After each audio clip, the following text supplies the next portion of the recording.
gram positivos, son inmóviles, ¿no? Son anaerobios facultativos, ya que van a crecer de manera aeróbica como anaeróbicamente. Nutricionalmente, los Staphylococcus van a ser poco exigentes, ya que no necesitan de lo que son cultivos muy enriquecidos. Además, es que los Staphylococcus aureus se van a desarrollar en forma de racimos de uva, ¿no? Como podemos visualizar aquí en la imagen. Y una característica que tienen ellos es que no van a presentar lo que es endoésporas. Van a tener la ausencia de endoésporas. Además es que en los microorganismos presentes, ya sea de las muestras clínicas, van a aparecer como si fueran células aisladas, o también en pares, o también en cadenas cortas. Y la mayor parte de los Staphylococcus van a tener entre 0.5 a 1 micrómetro de diámetro. Y también su característica es que van a poder crecer en medios muy salados. Por ejemplo, tenemos el cloruro de sodio al 10%. Y también que pueden crecer o que pueden vivir en una temperatura de 18 a 40 grados Celsius. Estas bacterias van a estar presentes en lo que es la piel, en lo que es las mucosas del ser humano. Por lo menos se tiene como 45 especies de Staphylococcus aureus, pero entre ellos tenemos a los Staphylococcus, discúlpenme, tenemos 45 especies de los Staphylococcus y entre ellos vamos a tener a los Staphylococcus aureus, que es el considerado más patógeno y se va a colonizar en lo que son las narinas anteriores de la persona. Vamos a tener también el Staphylococcus capitis, que va a crecer en regiones con glándulas sebáceas. Un ejemplo sería en la frente, ¿no? Tenemos el Staphylococcus hominis, como también el Staphylococcus haemolyticus, que estos se van a desarrollar, pero en zonas donde hay abundantes glándulas apocrinas. Uno de ellos sería el axila. Para comenzar, vamos a hablar sobre los Staphylococcus aureus. Esto va a ser un patógeno importante en lo que es el ser humano. Además, como ya les había mencionado, es un coco gram positivo. Casi todas las personas van a presentar alguna infección por estos Staphylococcus. Puede ser desde una simple intoxicación alimentaria hasta alguna infección cutánea leve, ¿no? Además, también es que estos Staphylococcus van a producir una enfermedad, pero por la producción de toxinas que ellos presentan. Estos pueden ser quizá a través de una invasión directa o también lo que es a través de una destrucción del tejido. Tenemos aquí, ¿cómo se baja esto? De virulencia. En los factores de virulencia, como podemos observar aquí en la imagen, la bacteria va a tener una gran cápsula de polisacáridos.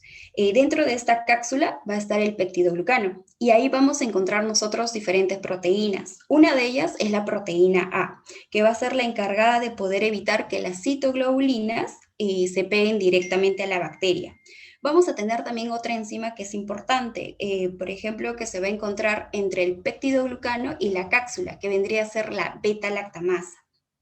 Vamos a tener también la PBP, que significa el Penicillin Binding Proteins, ¿no? Esta enzima, esta PBP, va a ser la encargada de poder crear este peptidoglucano.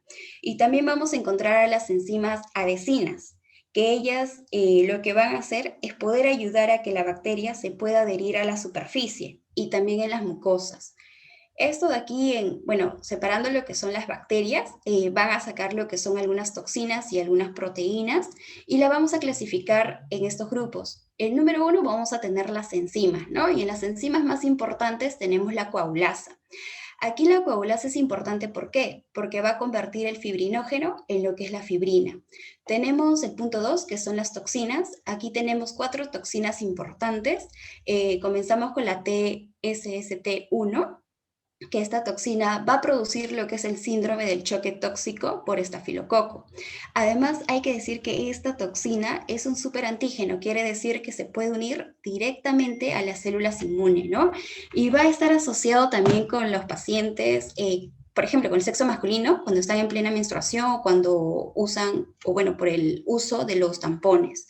Los síntomas que puede presentar esta toxina, la TSST1 en los pacientes es fiebre, taquicardia o hipotensión. Tenemos la otra toxina, que es la ETA y ETB. Estas toxinas son conocidas como las exfoliativas, ya que conducen al paciente a que presente un síndrome del estafilococo, pero caracterizado por la piel escaldada. Esta toxina va a atacar a lo que es la desmogleína, que va a ser la encargada de poder unir a las células entre sí. Y aquí también vamos a encontrar unas células que se van a encargar de las uniones, las cuales son las desmosomas, y estas desmosomas van a ser aquellas que van a producir lo que es el desprendimiento de la piel. Esta de aquí, la ETA y la ETB, la ETA y la ETB solamente se encuentran en un aproximado de 5% en los estafilococcus. Vamos a tener también la otra toxina, que es la enterotoxina. Estos de aquí son conocidos como los superantígenos porque van a estimular lo que es la proliferación de los linfocitos T y también van a estimular la liberación de las citocinas.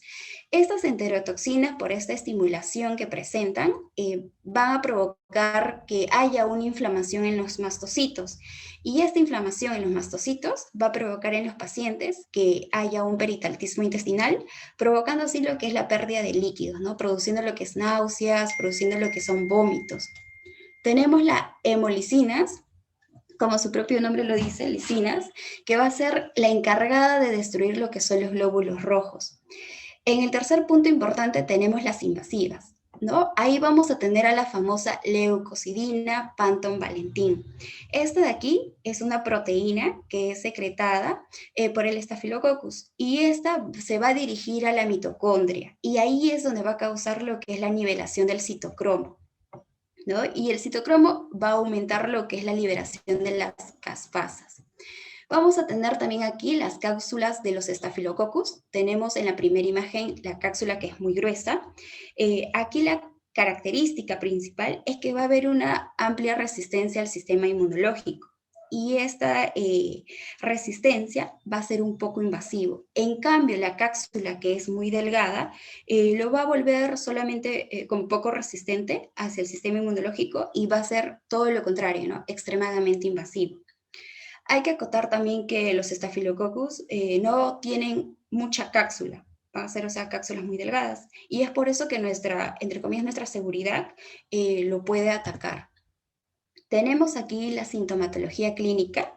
En las manifestaciones clínicas que presentan los pacientes propios de una Staphylococcus aureus, lo que se visualiza aquí es el proceso de infección que ellos llevan, ¿no? Que puede ser quizá desde la aparición de un pequeño grano y esto puede ir con, con un proceso de infección, ya sea del folículo piloso o también puede haber presencia de un absceso.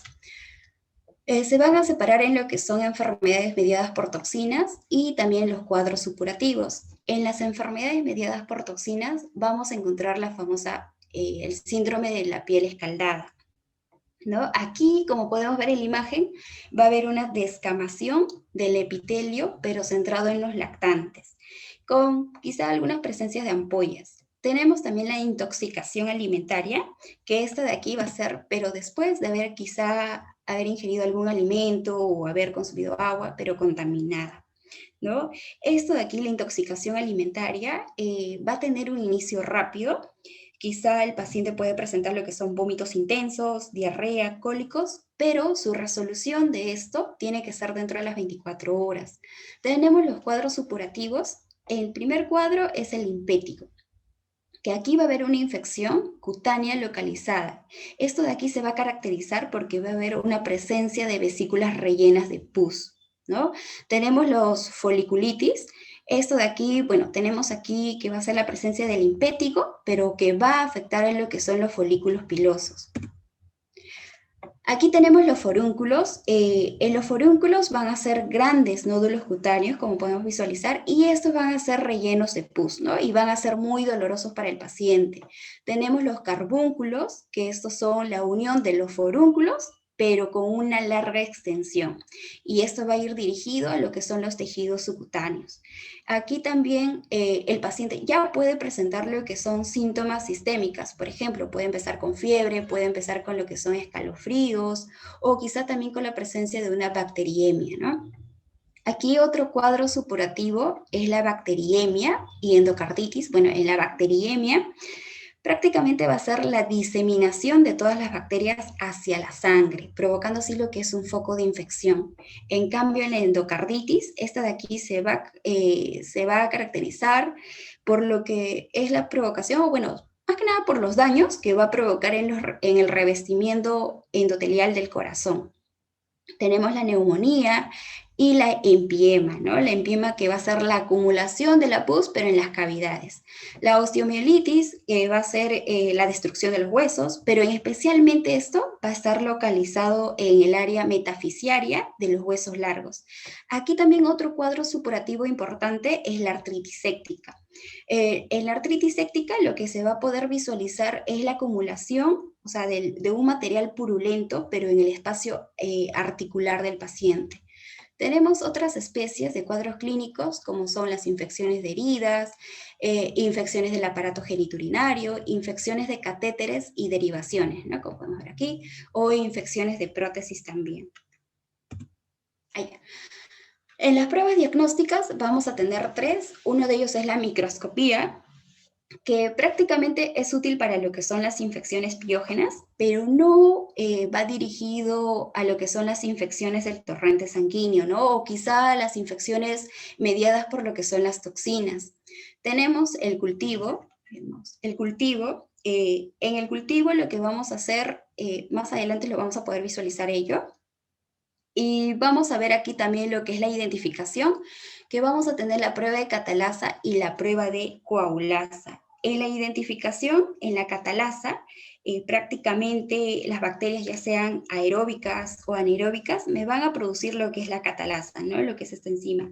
Y esta prueba se va a poder realizar para poder identificar dos cosas, lo que son las bacterias gram positivas, y ahí es donde yo voy a poder identificar los Staphylococcus y Micrococcus, que son de catalasa positivo, y separar de lo que son los Streptococcus y Enterococcus, que son ya de catalasa negativo, ¿no? También aquí la función de esta catalasa va a ser la de poder detoxificar lo que es el peróxido de hidrógeno, separándolo en lo que es el oxígeno y separándolo en lo que es agua. En el control positivo, aquí como podemos visualizar, se va a aplicar el peróxido de hidrógeno sobre el portojectos y con un palillo estéril se va a tomar lo que es una colonia bacteriana. Y cuando nosotros inoculamos ello en el portojectos, se va a ver la presencia de burbujas. Quiere decir que la prueba ha salido positivo. En cambio, cuando es negativo, lo que se coloca en vez de el hidrógeno, el peróxido de hidrógeno, va a ser la solución salina. Y en este caso no se visualiza aquí la zona de burbujeo, indicando así que es negativo. Vamos a tener también la prueba de la coagulasa. Algunas bacterias, solamente algunas, van a producir lo que es la coagulasa, ¿no? Y esta enzima se caracteriza, ¿por qué? Porque va a reconocer el fibrinógeno y lo va a convertir en fibrina. Y es aquí donde sucede la coagulación del plasma, ¿no? Además de que gracias a esta prueba podemos distinguir lo que son los Staphylococcus de coagulasa positivo, como también lo que son los Staphylococcus de coagulasa negativo, ¿no? Aquí también, a ver, aquí, lo que habíamos dicho sobre los cultivos, vamos a tener aquí la fermentación del manitol. Cuando el Staphylococcus aureus se alimenta de este manitol, va a haber la presencia de un color amarillo, como podemos visualizar aquí. Pero en cambio, si hay presencia de otro Staphylococcus, ya no se va a ver de coloración amarilla, sino de una coloración media rosadita, ¿no? En la respuesta inmunitaria, para que pueda existir lo que es esta estimulación de lo que es el sistema inmune, se va a tener una relación entre el sistema inmune y la detección de un antígeno. Uy, aquí está. Y la detección de un antígeno, ¿no? Aquí, por ejemplo, tenemos la célula APC, que esto sería la célula que presenta el antígeno. Y también vamos a tener un linfocito, que es el linfocito T. Aquí va a haber una interacción demasiado específica. ¿Por qué? Porque se va a ver o se va a tener lo que es la presencia de este péptido. En cambio, en un superantígeno ocurre todo lo contrario, porque no va a haber la presencia de un péptido, ¿no? Entonces aquí la relación que se va a tener se va a llevar lo que es una activación inespecífica. Y ello lo que provoca en nuestro sistema inmunitario es que haya un aumento de citocinas. Y eso lo que puede conllevar es, por ejemplo, que el paciente presente una vasodilatación, una hipotensión, quizá una disfunción renal, quizá un proceso de fiebre, y este inclusive puede provocar hasta la muerte, ¿no? Aquí tengo... Listo. Gracias. Gracias. Muy bien, Eliana. ¿Alguna pregunta, chicos, para su compañero?